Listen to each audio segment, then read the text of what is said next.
the newsletter that we publish, which is a forum for that sort of introduction. We advise them, we talk to them, we help them.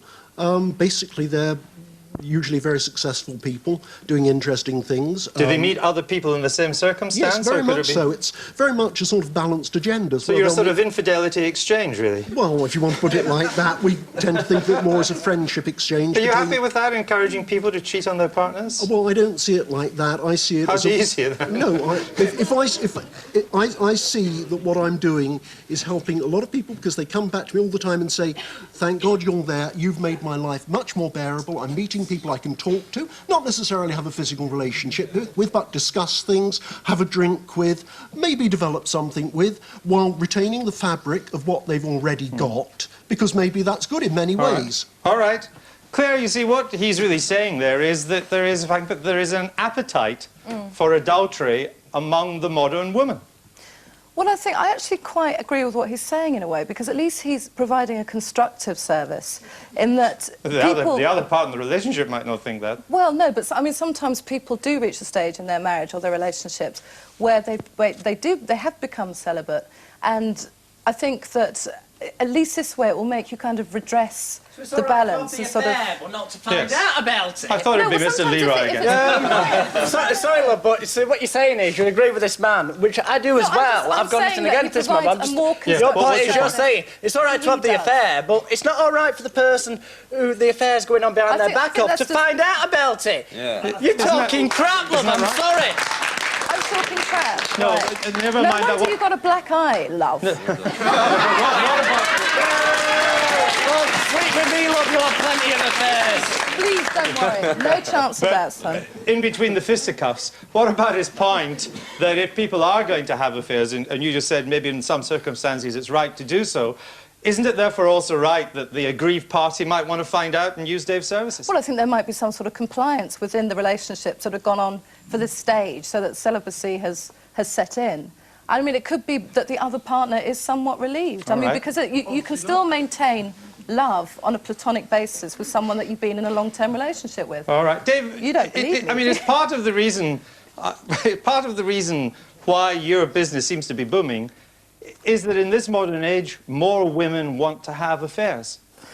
And therefore men are more suspicious. No, I think even if you take back sort of 50 years further, I think women were just as having as many affairs then as they are now, just more open now. The media brings that into the forefront, and more people are thinking that women are having more affairs, but they're having just as many affairs as men. I think it's 50-50. There's no difference. There's no difference whatsoever. Sorry, what do you think? Well, exactly the same.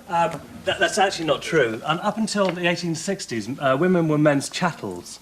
And in the 1960s, the whole society turned around, and what you've got now is women finding their freedom. I think what's happened in the last 30 years is that women are becoming more their own people. They're going to be able to lead more of their own lives. So they are more prone to adultery. They're doing what men have always been doing. I think we're looking at this back to front as well. I think what's happening here is we're looking for sex elsewhere when the communication has broken down in the relationship.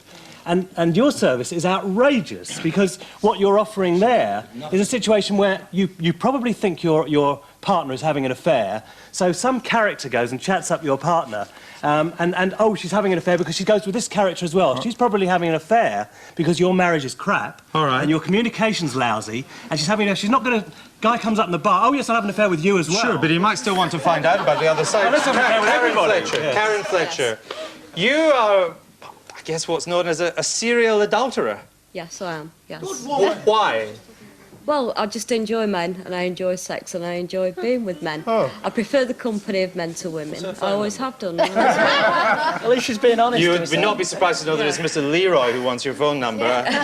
He won't when I tell him that your current boyfriend's 6'9". Do you think women are as capable then of being unfaithful in the 90s as men? Yes, definitely, they are. Because my mother was the same as me. And my grandmother was as well. He says it's in the genes. Most women suppress it. The father's the same. But there is something in there. All you had to do in the olden days was hunt dinosaur, kill dinosaur, eat it, and shag, basically. We now repress it. I knew we could depend on you to raise the tone of the conversation. Sally Farmer, though. Sally, if this is the way the modern world is going, then men are going to become more suspicious, the way women have always been, with good reason, suspicious of men. So he's got a service to provide. Maybe he has, but what I want to know is, do you and your other boys who work for you, do you go all the way? Otherwise, how do you know? He hasn't got the tackle to do that. He's got a tape recorder down there, doesn't give him any room. I mean, do you? In which case that would be, well, like prostitution. Well, but I would assume that they, in the time-honoured tabloid journalism, they make their excuses and leave at the right moment. Is that right? Yeah, that's Does true, it often yeah. get to that?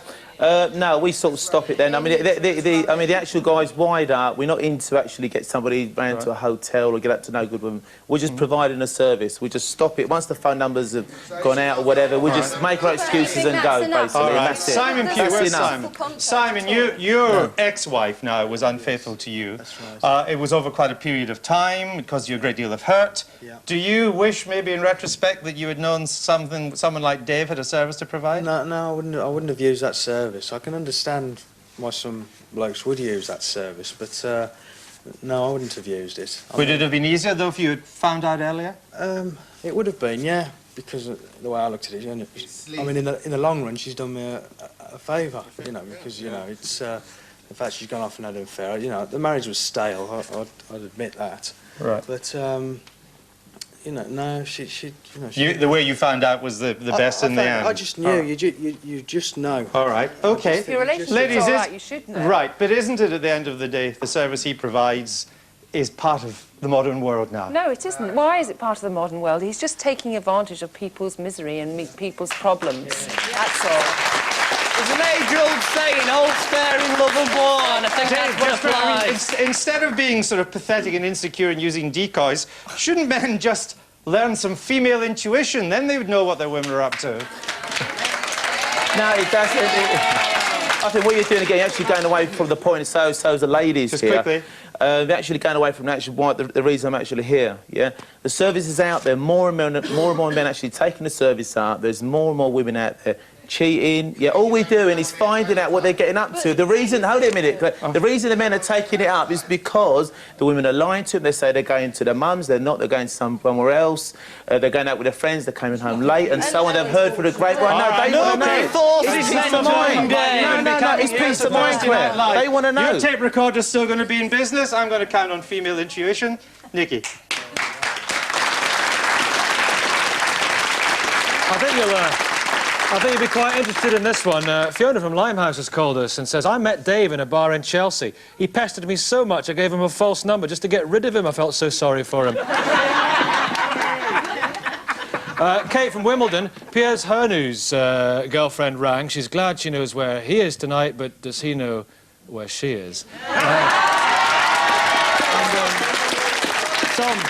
Tom in Twickenham, women are much more sneaky than men. It's better to use a decoy than spend months searching pockets and sniffing lapels for traces of perfume.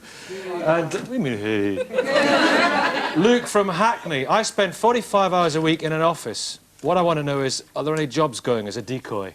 After the break, every religious sect under the sun is on the streets of London looking for young recruits. Question, once they've got you, why are they so anxious that you stop listening to your mum, your dad, and your friends? Well, this man may have the answer. What does this former mafia murderer have to say to those worried parents? They have a thing or two to say to each other. Next.